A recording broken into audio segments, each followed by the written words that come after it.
نحمده ونصلي على رسوله الكريم أما بعد فأعوذ بالله من الشيطان الرجيم بسم الله الرحمن الرحيم ألم يجدك يتيما فآوى وقال النبي صلى الله عليه وسلم أنا سيد ولد آدم وقال النبي صلى الله عليه وسلم أنا محمد وأنا أحمد وأنا الماحي أو كما قال عليه الصلاة والسلام۔ وہ آئے جن کے آنے کی زمانے کو ضرورت تھی، وہ آئے جن کے آنے کی زمانے کو ضرورت تھی، وہ آئے جن کی آمد کے لیے بے چین فطرت تھی، وہ آئے جن کی آمد کے لیے بے چین فطرت تھی، وہ آئے گریہ یعقوب میں جن کا فسانہ تھا، وہ آئے گریہ یعقوب میں جن کا فسانہ تھا، وہ آئے نغمہ داؤد میں جن کا ترانہ تھا، وہ آئے نغمہ داؤد میں جن کا ترانہ تھا۔ سلام اے آمنہ کے لال اے محبوب سبحانی، سلام اے فخر موجودات فخر نوع انسانی، سلام اے فخر موجودات فخر نوع انسانی، سلام اے ذل رحمانی، سلام اے نور یزدانی، سلام اے ذل رحمانی، سلام اے نور یزدانی۔ تیرے آنے سے رونق آ گئی گلزار ہستی میں، تیرے آنے سے رونق آ گئی گلزار ہستی میں، تیری صورت تیری سیرت تیرا نقشہ تیرا جلوہ، تیری صورت تیری سیرت تیرا نقشہ تیرا جلوہ، تبسم گفتگو بندہ نوازی خندہ پیشانی، تبسم گفتگو بندہ نوازی خندہ پیشانی۔ سلام اے خاک کے ٹوٹے ہوئے دل جوڑنے والے، سلام اے خاک کے ٹوٹے ہوئے دل جوڑنے والے، سلام اے آتشی زنجیر باطل توڑنے والے، سلام اے آتشی زنجیر باطل توڑنے والے۔ تیرا در ہو میرا سر ہو، تیرا دل میرا دل ہو تیرا گھر ہو، تیرا در ہو میرا سر ہو، میرا دل ہو تیرا گھر ہو۔ تبسم تمنا مختصر سی ہے مگر تمہید طولانی، تیرا در ہو میرا سر ہو، میرا دل ہو تیرا گھر ہو، تمنا مختصر سی ہے مگر تمہید طولانی۔ واجب الاحترام بزرگوں اور دوستوں، آئیے کچھ عرض کیا جائے اس سے قبل۔ کائنات کی سب سے عظیم ہستی، ہم سب کے آقا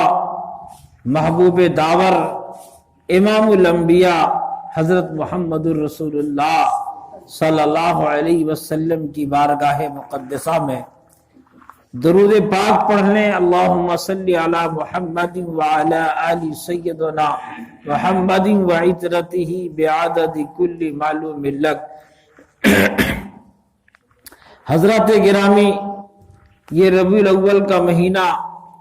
جس مہینے میں ربیع کہتے ہیں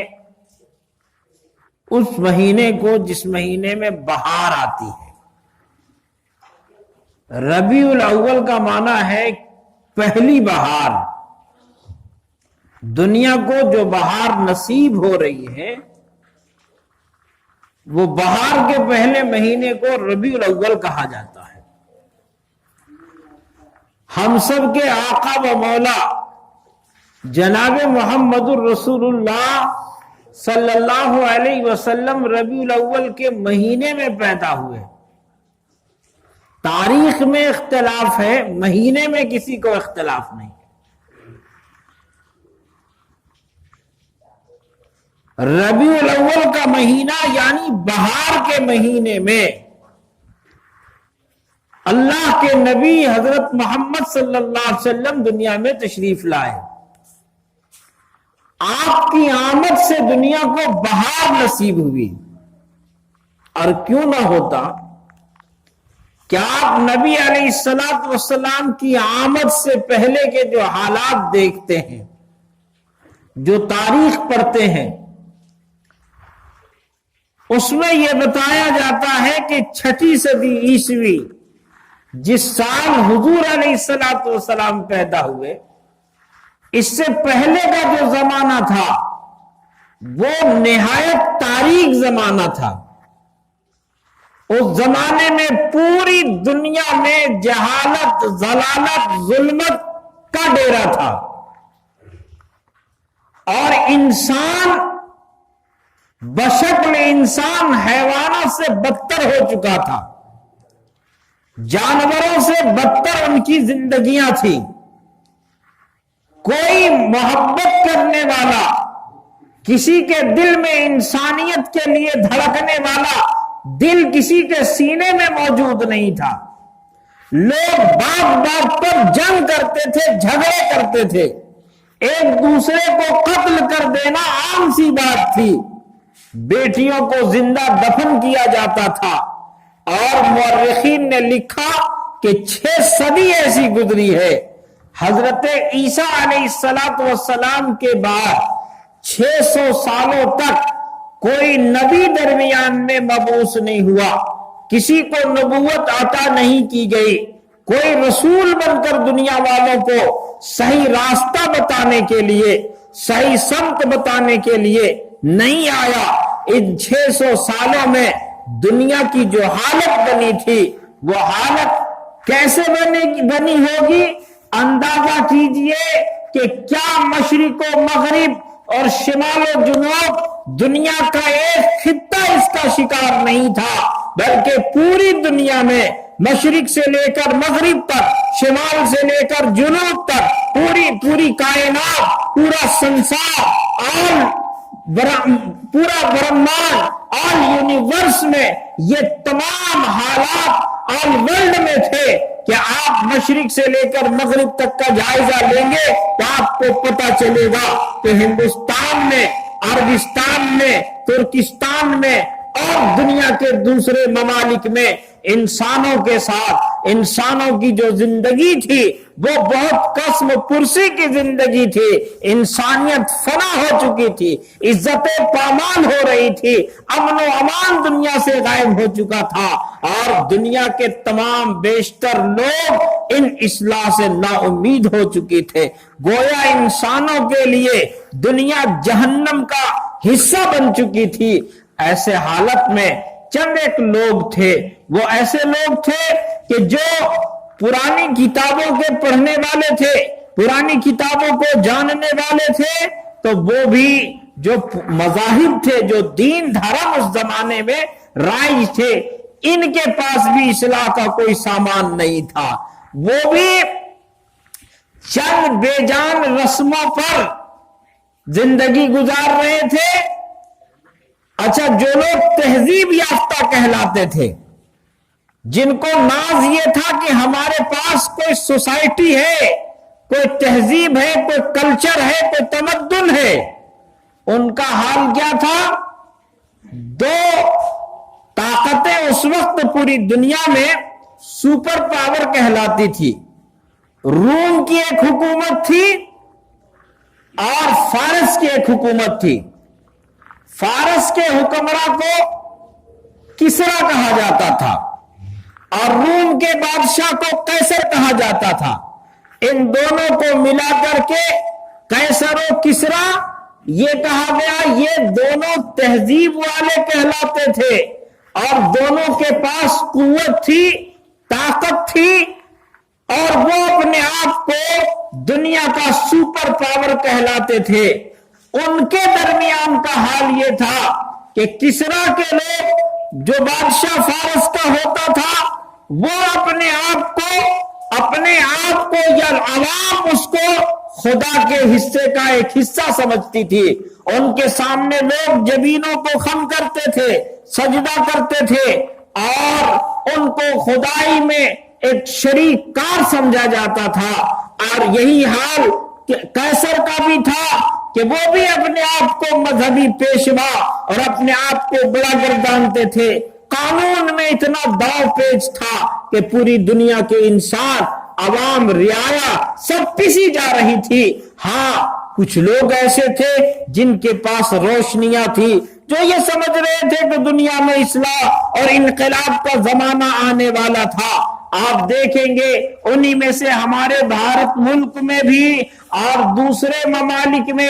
کتابوں میں یہ لکھا ہے کہ یہودی بھی اور عیسائی بھی اس آخری نبی کے انتظار میں تھے، جن کی پیشین گوئی حضرت آدم علیہ السلام سے لے کر حضرت عیسیٰ علیہ السلام تک کے تمام انبیاء اور تمام رسول اور تمام پیغمبر اپنی امتوں کو دے گئے تھے کہ ایک نبی آخری زمانے میں آنے والے ہیں، ان کی علامتیں، ان کی پہچان، ان کا جو بھی ان کی نشانیاں تھی یہ بتا دی گئی تھی، اور اس کی وجہ سے لوگ آپ کا انتظار کر رہے تھے۔ یہودیوں کے بارے میں قرآن نے کہا کہ جناب محمد الرسول اللہ صلی اللہ علیہ وسلم کو یہ یہودی ایسے پہچانتے ہیں جیسے اپنے بیٹوں کو پہچانتے ہیں، جیسے اپنے بیٹوں کے پہچاننے میں انہیں ذرا بھی شک نہیں ہوتا، ایسے ہی محمد الرسول اللہ